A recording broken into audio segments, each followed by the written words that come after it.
In the last lecture module, we looked at Descartes' first argument for external world skepticism, his first attempt to undermine his entire belief edifice by undermining his foundational ideas and judgments. And so he adopts this ancient strategy of calling into question the deliverances of our senses, our judgments about the ideas of sensation, by pointing to cases of illusion and non-veridical perception.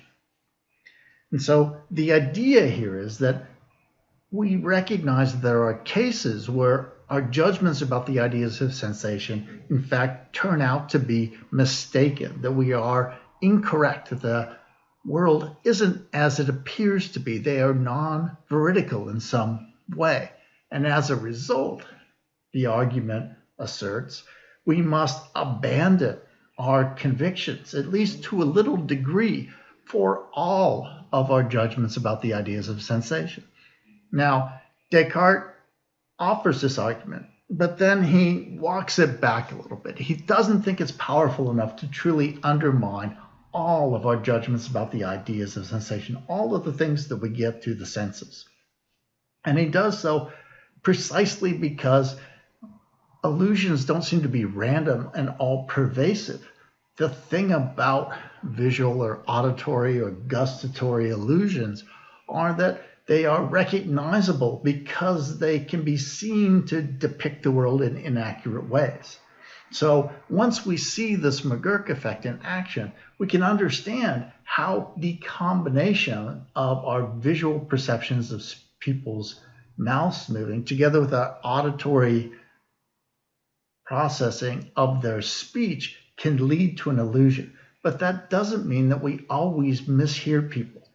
And so Descartes points to things, just ordinary observations, judgments about the ideas of sensation. He says, look, you can't tell me that under good lighting conditions, when I'm calm and focused and I look at something and I see that it's red and I say, this looks red to me, that I am suffering from an illusion, that it's impossible for me to make that judgment with sufficient certainty for it to count as knowledge. And so he doesn't think the dreaming argument is powerful enough, both because illusions have this sort of systematic manifestation that they can be understood in terms of their causes and things of this nature.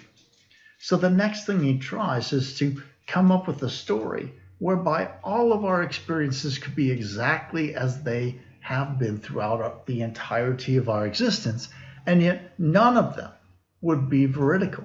So all of our sensations would be called into question, he thinks, in the next argument. And we see him forward this argument in paragraph 5. It's called the dreaming argument. I cannot forget that at other times I have been deceived in sleep by similar illusions, and attentively considering these cases, I perceive so clearly that there exist no certain marks by which the state of waking can ever be distinguished from sleep, that I feel greatly astonished, and in amazement I almost persuade myself that I am now dreaming. So now what Descartes does is he says, look, we've all had very vibrant dreams that seem real. And so he says, the fact is that within that, I claim, which actually psychologically isn't true. People can distinguish when they're dreaming from when they're awake, even while they're dreaming. But set that aside. I can have these dream experiences that are, he claims, indistinguishable from my waking experience. They're as vibrant, as seemingly real as any experience I have when I'm awake. And there is no mark to distinguish one from the other. So there is no property like this systematic manifestation that we saw with visual or auditory or gustatory illusions. And therefore, right, the dreaming argument seems to suggest I must doubt all of my judgments about the deliverances of my senses. All the ideas of sensation, all my judgments based upon them can be called into question because in any given one, there is no way of telling whether or not it is the result of a particularly vibrant dream or a waking experience. And that is the argument from dreaming.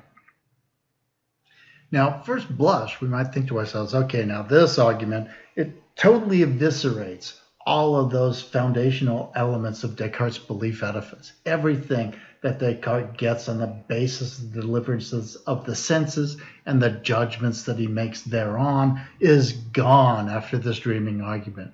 But Descartes says, no, I still haven't got a powerful enough argument to get all the way to the external skepticism that will eviscerate, destroy my entire knowledge edifice. He looks at dreaming specifically and he says, look, now I've got a situation where I can't distinguish. There are no marks between veridical and non-veridical, between dreaming and waking, between accurate depictions of the world from sensation and inaccurate depictions of the world from dreaming. However, when I think about it a little more carefully, I realize that there is still this connection between the world and my experiences, even when I dream.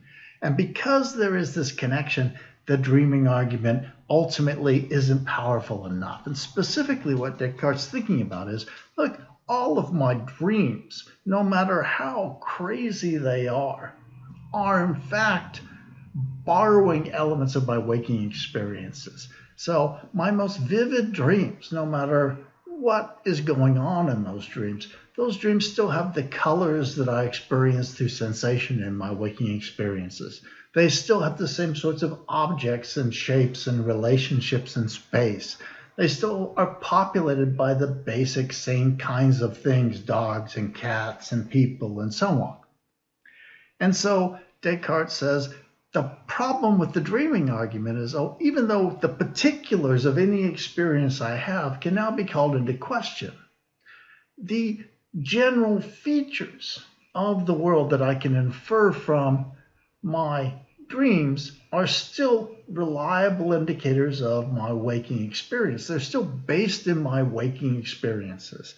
So even though I may be dreaming that I'm smelling a red rose, and I'm in fact not smelling a red rose, the smell, the color, the fact that there are roses, all of these things are things that I borrow in my dream from my waking experiences. And so I can make an inference, well, maybe I'm not actually smelling a rose right now.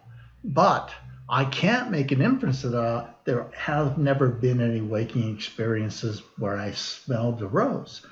That is, where there was this odor, this color, this shape, this object. And so as a result, Descartes says, I can't undermine the sort of general tendencies of experience, the general features of experience that are inherent in my dreams because they borrow from my waking experiences. And so for that reason, the dreaming argument still lacks the power to eviscerate all of my foundational knowledge.